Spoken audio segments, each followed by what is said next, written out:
Okay, we'd like to turn to John chapter 12. John chapter 12. Read the first 11 verses. Then Jesus, 6 days before the Passover, came to Bethany, where Lazarus was, which had been dead, whom he raised from the dead. There, in Bethany, they made him a supper, and Martha served, but Lazarus was one of them that sat at the table with him. Then took Mary a pound of ointment of spikenard, very costly, and anointed the feet of Jesus, and wiped his feet with her hair. And the house was filled with the odor of the ointment. Then saith one of his disciples, Judas Iscariot, Simon's son, which should betray him, Why was not this ointment sold for 300 pence and given to the poor? And he said, not that he cared for the poor, but because he was a thief, and had the bag, and bare what was put therein. Then said Jesus, Let her alone. Against the day of my burying hath she kept this. For the poor always ye have with you, but me ye have not always. Much people of the Jews therefore knew that he was there. And they came not for Jesus' sake only, but that they might see Lazarus also, whom he had raised from the dead.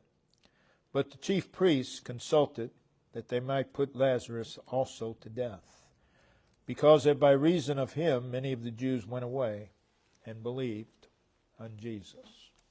And what we read here is recorded by Matthew in Matthew chapter 26, verses 6 through 11, and also by Mark in Mark chapter 14, verses 3 through 9.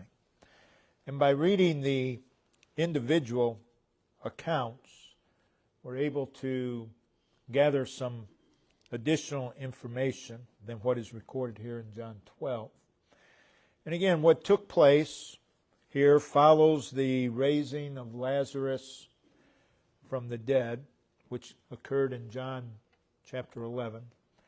And during the last week before the death of Christ, and while this was going on, the religious leaders were conspiring against Christ. We see that from chapter 11, verses 45 through 47, verse 53, and also verses 55 through 57. The religious leaders are conspiring against Christ. And Jesus arrives in Bethany. We see that in verse 1, again about 2 miles from Jerusalem.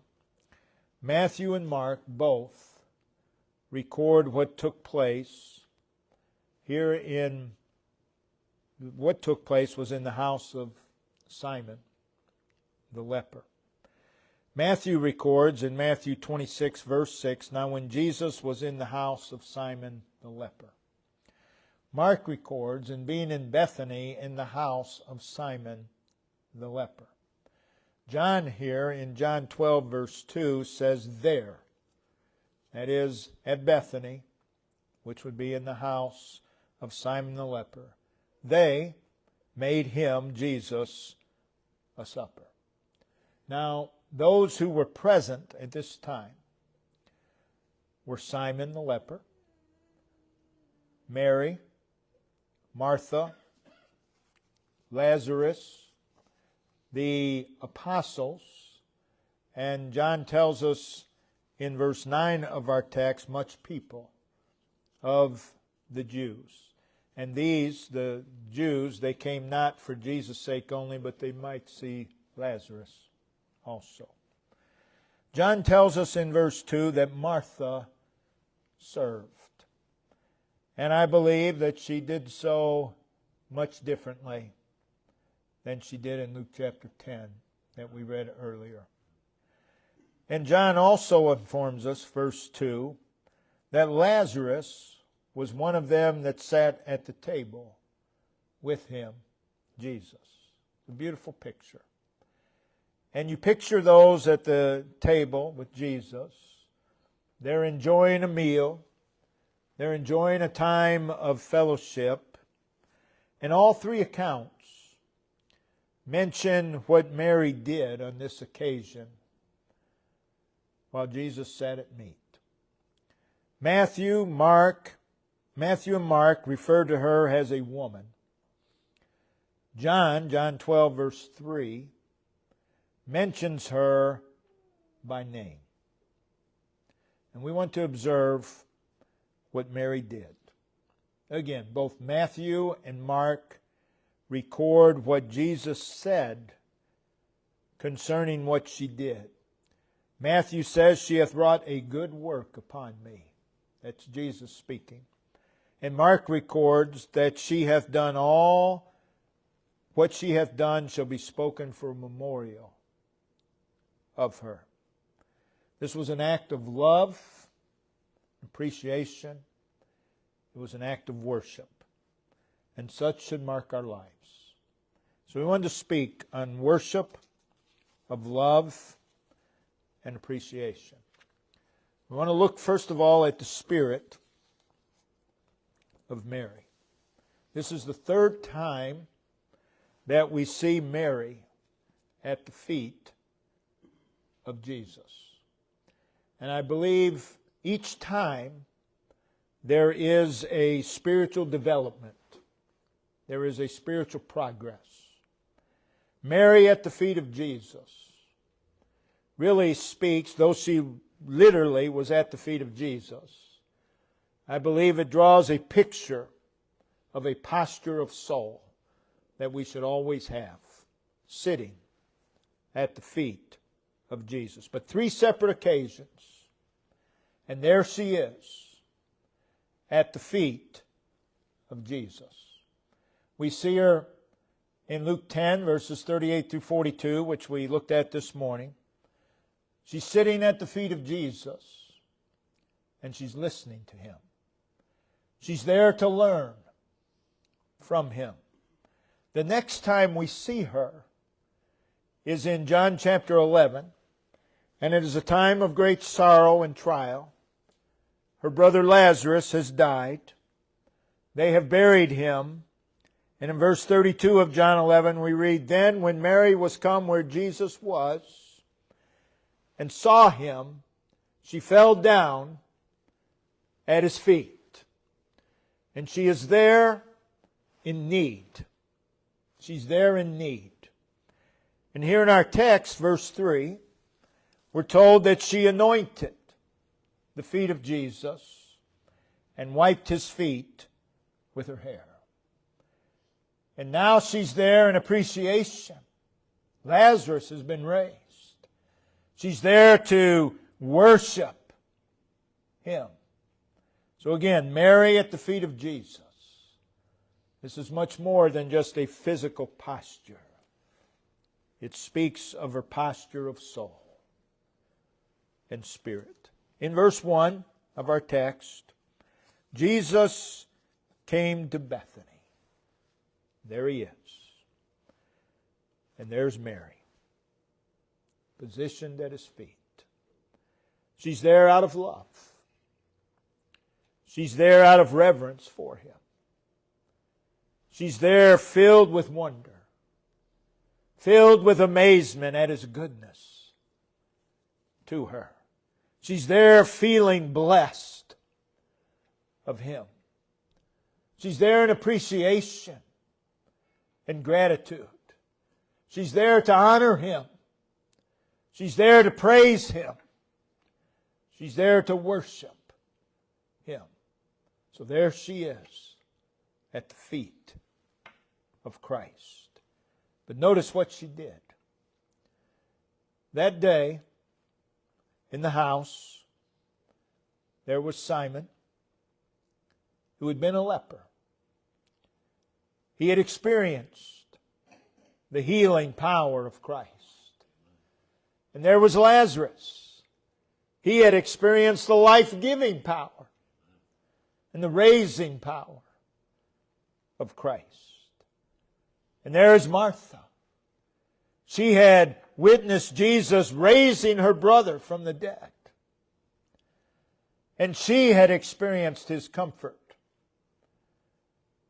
Likewise Mary. There were the 11. Well, all the 12 were there, but we'll consider the 11 first. There were the 11. Judas was there also. But these 11, they had experienced the saving touch of Jesus Christ. They had been called to follow the King of Kings. They had been the recipients of His teaching, of His love, of His care. They were eyewitnesses of His miracles. There they are. Simon the leper, healed of his leprosy. Lazarus raised from the dead. Martha and Mary and the apostles. They had all experienced the life-changing, life-altering power of Jesus Christ. Every one of them had reason to fall down at Jesus' feet. But you see, Mary had a propensity to be drawn to the feet of Jesus. And on this occasion, verse 3, it says, she took a pound of ointment of spikenard, very costly, and anointed the feet of Jesus, and wiped His feet with her hair.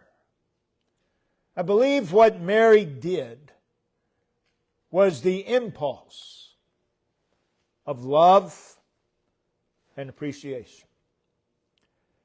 As she sits there at that meal, I just picture Mary looking around the room, and she looks at Simon, the leper, and she thinks, the Lord's been so good to him. Christ has been so merciful to him.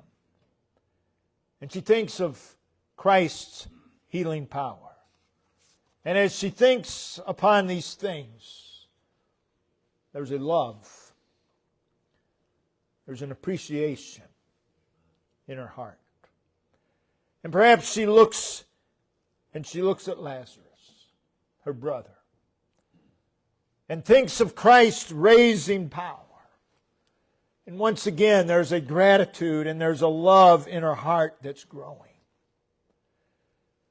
And she looks at Martha and thinks how good Christ has been to her.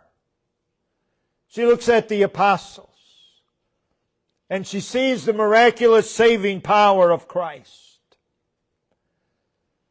And she thinks of how the Lord has blessed her and how good and gracious He's been to her. She thinks of Him saving her soul and rescuing her from the ruin and destruction of sin. And again, the gratitude and love and appreciation is bubbling in her heart. Perhaps she looked at those Jews which had gathered, and she knew He's their only hope. He's their only hope. And her heart was, again, just being filled with love and appreciation. She looked upon Jesus. And in doing so, she sees the one and only Savior of sinners. Looking upon Jesus, she saw the love and grace of God. Looking upon Jesus, she saw her Redeemer. She saw her Deliverer, her hope, her joy. Looking upon Jesus, she knew that He was worthy and deserving of more than she could possibly give. And with a heart, again, just as she looks upon Jesus, her heart is being filled with wonder and amazement, gratitude, and love for Him. And Matthew 26 verse 7 says that she, having an alabaster box of very precious ointment, poured it on His head as He sat at meat. Mark, in his account, chapter 14, verse 3, says that she, having an alabaster box of ointment of spikenard, very precious, she brake the box and poured it on his head. And John says that Mary anointed the feet of Jesus. There's no contradiction here. But I believe this is all the result of what she was feeling that day. And with a heart filled with praise, filled with thanksgiving, she pours that ointment upon his head, and it runs down to his feet. And then she falls down before Jesus and washes his feet with her hair. So she pours the ointment upon the head of Christ. That ointment runs down to the feet of Christ, and she falls down at the feet of Christ. And she begins to wash his feet with her hair. She's laying her glory, her long hair, at his feet. And there she is. John 12 verse 3 says that when she did this, the house was filled with the odor of the ointment. Jesus is covered from head to foot with this precious and extremely expensive ointment. And there's Mary on the floor, at his feet, wiping his feet with her hair. An expression of her love, her gratitude, her humility, and her praise. It's all very personal. And it's all very real. There was within her a love, a gratitude, and appreciation that she could not restrain. She couldn't help herself. I don't even believe she gave it much thought. This love is overflowing in her heart, and she just pours it upon Christ. Within her was a love and a gratitude and appreciation that drove her to the feet of Christ. What Mary did that day required effort. Notice Christ said in Mark 14:6, "She hath wrought a good work on me." The word wrought implies effort. She hath wrought a good work on me. And the effort was motivated by her love for Him, by her thanksgiving, by her praise. What Mary did met the approval of Christ. It says, "She hath wrought a good work on me." That's what Christ said. She hath wrought a good work on me. That is what Mary has done. Is good. She hath wrought a good work on me. It was purely for Christ. That's why she did what she did. It was for Him. Her priority was Him. Her priority was Him. It was an act of sacrifice. Matthew and Mark both refer to the ointment as very precious. John refers to it as very costly. The protest from Judas and others was, why was not this ointment sold for 300 pence? That's equivalent to 10 months' wages for the average working person at that time. Why wasn't this sold for 300 pence?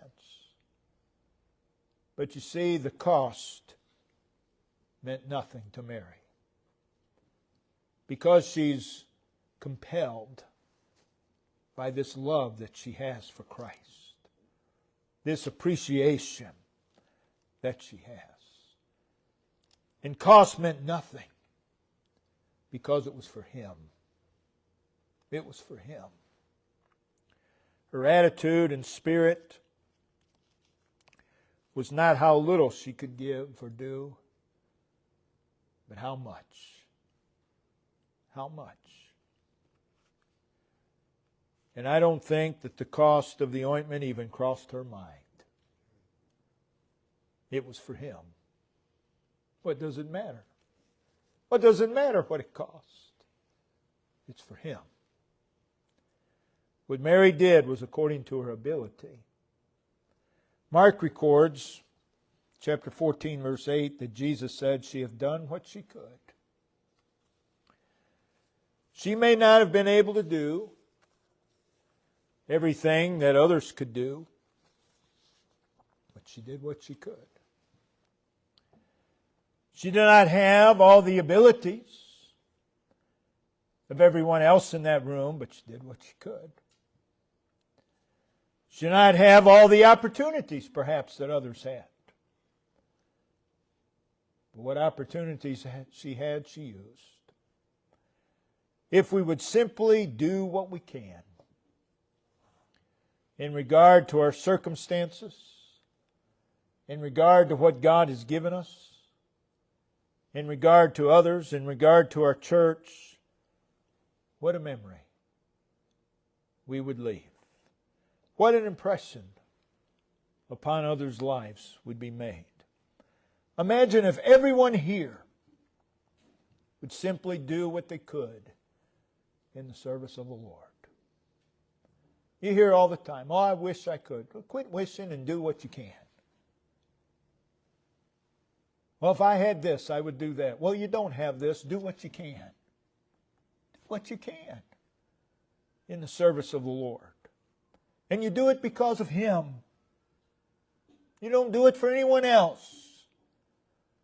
It's a love and appreciation that should compel us. What Mary did was according to faith. John 12, verse 7, Jesus said, "Let her alone. Against the day of my burying she hath kept this." What she did for Christ was based upon her belief in what Jesus had said concerning Himself. Imagine if God's people, if everyone believed what the Lord has said and just did what they could. Imagine. Imagine what would be done. What Mary did was her opportunity. John 12, verse 8, He says, "For the poor always ye have with you." There's always been the poor. I don't care who the politician is. You declare war on poverty all you want to. You're not going to do away with poverty. The poor you have always with you. We should have sold this for the poor. And Jesus said, "They'll be here tomorrow. They'll be here 2 weeks from now. Me you have not always." She used the opportunity that she had. We need to use the opportunities that God gives us to serve Him. We must not miss. What Mary did was a statement. It was a statement about her commitment to Him. She opened that box and began to pour that ointment. There was no going back. You couldn't gather it back up and put it back. When she opened that which contained the precious ointment and began to pour, she couldn't take it back. There was no going back. One of our problems today is that so many want to leave a way to go back. They want to leave a way to go back. You need to burn those bridges and just serve. Just serve Him. Mary made a statement that day about Christ's value to her. She made a statement that day about the value of her possessions in relation to Him. she held them very loosely. And she was willing to let them go for Him. Nothing wrong with possessions. God gives us possessions. But we're to hold them loosely. Ready to give them all to Him. Mary made a statement that day that He's worthy of all. Is He not? Is He not worthy of all? She poured all that she had upon Christ. She willingly gave all. No one forced her to do what she did. It was the love that was within her heart and appreciation that compelled her. And by her very acts, she was saying, Thou art worthy. Thou art worthy. Thou art worthy of all. The response of the others, Jesus is covered from head to foot with this precious and very expensive ointment. Mary's on the floor at His feet, wiping His feet with her hair. And Matthew records in Matthew 26, verse 8, but when the disciples saw it, they had indignation, saying, What purpose is this waste? John says in our text, verse 5, that it was Judas who first made the statement. And I believe that's how it happened. Judas first made the statement, and then the others, some of the others, not all of them, they concurred. That's a very sad scene. What a waste, they're saying. What a waste. Here's a woman who loves Jesus more than she loves her own life, more than she loves her own wealth and her possessions. She has sacrificed her rare and very expensive ointment. Why? Because she simply wanted to worship and honor the Lord. And there are some. What a waste. What a waste. May I say, you never are wasteful. When the love of Christ in your heart and the appreciation of Christ in your heart drives you to His feet and you worship Him. That is never a waste. Never. She worshiped Him openly. She worshiped Him sacrificially. And they ridiculed her. And they tried to make her feel bad for the thing that she had done for Jesus. Don't let the world, don't let religious people, don't let other children of God make you feel guilty for serving the Lord, for worshiping the Lord. It's never a waste. It's never a waste to give Him all. Never. We need to be a people who will be found at the feet of Jesus. Again, 3 times we read of Mary. 3 times under different sets of circumstances. And there she is. At the feet of Jesus.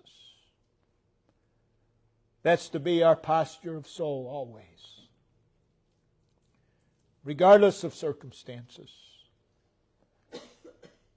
Regardless of place. Regardless of time. Regardless of others. This is to be our posture of soul. At the feet of Jesus.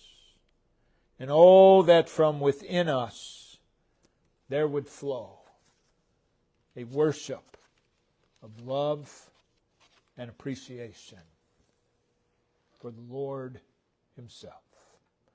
That would mark our lives. That everything we do would make a statement about how we feel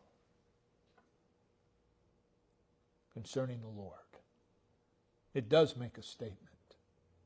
People don't realize the statements they make. Make a lot of negative statements concerning the Lord by their actions. But oh, that our life would make positive statements. That He means everything. That He means everything. And that He is worthy of all. Brother Dave, if you'd come and lead us in verse song. Let's again stand, Brother Dave.